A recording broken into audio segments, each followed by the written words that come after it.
10 लाख लोगों को सरकारी नौकरी देने का वादा पूरा करने की दिशा में आज सरकार एक कदम और बढ़ाने जा रही है। नमस्कार दोस्तों, वंदे मातरम, जय हिंद।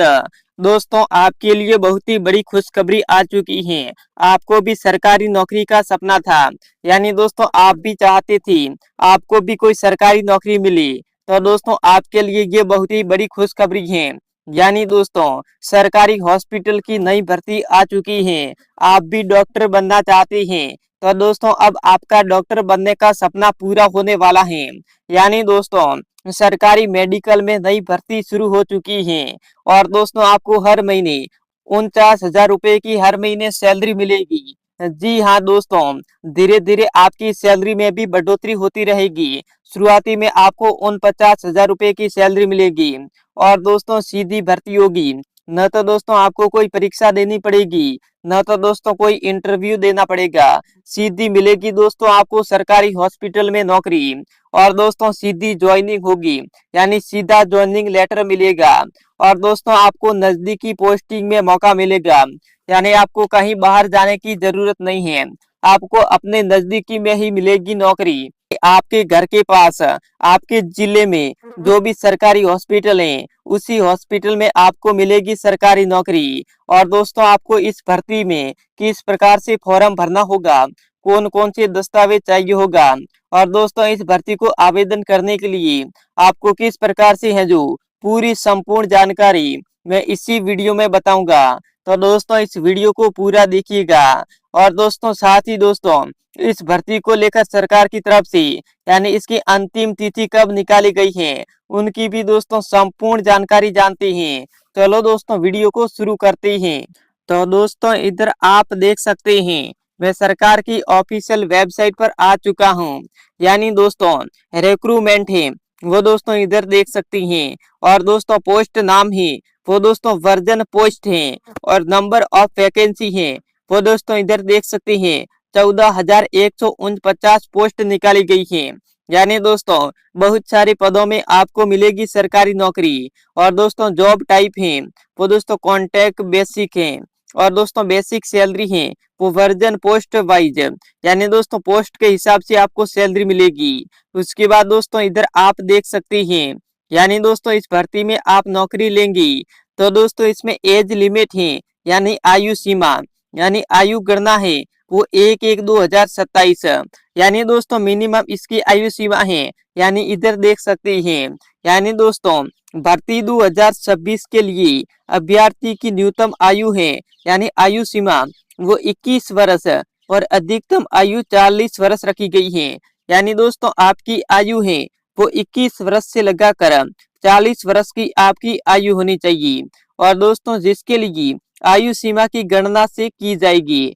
और इसके अलावा आरक्षित वर्गों को आयु में नियम अनुसार छूट मिलेगी, यानी आप SC ST से आते हैं तो दोस्तों आपको आयु में भी छूट मिल जाएगी। उसके बाद दोस्तों आगे बढ़ते हैं तो दोस्तों इधर आप देख सकते हैं यानी आयु में छूट किसको मिलेगी, यानी आप OBC कैटेगरी के आते हैं तो आपको 3 साल की छूट मिलेगी और यदि आप SC ST कैटेगरी से आते हैं तो आपको 5 साल की छूट मिलेगी। इस प्रकार से दोस्तों आपको आयु में भी छूट मिल जाएगी, ये आपके लिए बहुत ही बड़ी बात है। उसके बाद दोस्तों इधर देख सकते हैं एजुकेशन क्वालिफिकेशन शैक्षणिक योग्यता, यानी बेसिकली दोस्तों आपने 8वीं 10वीं और 12वीं पास की है तो इजीली आप आवेदन कर सकते हैं। और इधर भी लिखा है यानी आवेदन में जो किसी भी मान्यता प्राप्त बोर्ड यूनिवर्सिटी से, यानी इधर है जो 10वीं 12वीं पास लिखा है लेकिन आपने 8वीं पास की है तो भी आवेदन कर सकते हैं। और दोस्तों डिप्लोमा की योग्यता रखने वाले हैं तो भी आप आवेदन कर सकते हैं। जैसे आपने 12वीं से ज्यादा पढ़ाई की है तो भी दोस्तों आप आवेदन कर सकते हैं। और योग्यता से संबंधित है जो अधिक जानकारी आपको नोटिफिकेशन में देखनी होगी। यानी दोस्तों इधर देख सकते हैं इधर साफ साफ अक्षरों में लिखा है यानी पोस्ट नाम और टोटल पोस्ट और क्वालिफिकेशन डेट, यानी दोस्तों कम्युनिटी हेल्थ ऑफर है। और दोस्तों इधर देख सकते हैं यानी इधर है जो आपने BSc नर्सिंग कर रखी है तो आप इस वाले पद में नौकरी ले सकते हैं। उसके बाद इधर आप देख सकते हैं यदि कॉन्ट्रैक्ट नर्स है यानी इसमें BSc नर्सिंग है ये लड़कियों के लिए है। और ब्लॉक प्रोग्राम ऑफर है, इसमें दोस्तों है जो ग्रेजुएशन और संबंधित अनुभव है। और डाटा एंट्री ऑपरेटर है, इसमें 12वीं पास कंप्यूटर और इस प्रकार से होनी चाहिए। और इधर दोस्तों देख सकती है पूरी जानकारी लिखी गई है, यानी आपने क्या कौन से पद में आप नौकरी लेना चाहती हैं वो संपूर्ण जानकारी इधर है। यदि आपने इधर देख सकते हैं आगे, यानी आपने टोटल इधर देख सकते हैं दोस्तों, टोटल कुल है यानी पूरे पोस्ट हैं वो 14,149 पोस्ट निकाले गए हैं, यानी अलग अलग पोस्ट निकाले गए हैं। जैसे आपने 8वीं पास की है तो 8वीं का पोस्ट अलग होगा, और 10वीं पास की है तो 10वीं का पोस्ट अलग होगा, यानी अलग अलग पोस्टों पर अलग अलग भर्ती निकाली है। और यदि आपने 12वीं से ज्यादा पढ़ाई की है, जैसे आपने डिप्लोमा कर रखा है या फिर नर्सिंग कर रखी है, बीएससी कर रखी है, बीएड कर रखी है, तो आपको अलग से पद दिए जाएंगे। पद के हिसाब से दोस्तों आपको सरकारी नौकरी मिलेगी। उसके बाद इधर आप देख सकते हैं दोस्तों सिलेक्शन प्रोसेस यानी चयन प्रक्रिया। दोस्तों इधर देख सकते हैं सरकारी हॉस्पिटल भर्ती में, यानी दोस्तों भर्ती 2026 के लिए चयन होने के लिए अभ्यर्थियों को निम्न स्टेट से गुजरना होगा, यानी इस प्रकार से आपको गुजरना होगा। यानी दोस्तों मैं आपको साफ साफ तरीके से बताऊंगा। इधर दोस्तों आप देख सकते हैं यानी लिखित परीक्षा यानी एमसीक्यू बेसिक। यदि आपने 12वीं से ज्यादा पढ़ाई की है तो आपकी लिखित परीक्षा होगी, लेकिन आपने 8वीं 10वीं और 12वीं पास की है तो आपकी कोई परीक्षा नहीं होगी। और डॉक्यूमेंट वेरिफिकेशन होगा, यानी आपके पास जो दस्तावेज हैं उसका वेरिफिकेशन होगा। और दोस्तों फाइनल मेरिट लिस्ट बनेगी। इस प्रकार से दोस्तों आपका सीधा सिलेक्शन होगा। और इधर देख सकते हैं बेसिक सैलरी है वो दोस्तों मासिक वेतन सैलरी, यानी दोस्तों इस भर्ती में मैंने पहले आपको सैलरी बता चुका हूँ, लेकिन पद के हिसाब से आपको सैलरी दी जाएगी। इधर देख सकते हैं भर्ती 2026 के लिए चयनित उम्मीदवारों को पद के अनुसार अलग अलग मासिक वेतन दिया जाएगा। जैसे 19,900 रुपए से लगाकर 85,000 रुपए हैं जो दिए जा सकते हैं, यानी पद के अनुसार आपको दिए जाएंगे। इधर देख सकते हैं अन्य सुविधा भी मिलेंगी, जैसे आपको है जो भत्ता भी मिलेगा और सरकार की तरफ से अन्य सुविधा भी मिल जाएगी। उसके बाद दोस्तों इधर आप देख सकते हैं यानी आप आवेदन किस प्रकार से करेंगे। यानी दोस्तों सरकारी हॉस्पिटल भर्ती 2026 के लिए ऑनलाइन आवेदन के लिए दिए गए स्टेप को आपको ध्यानपूर्वक पढ़ना होगा।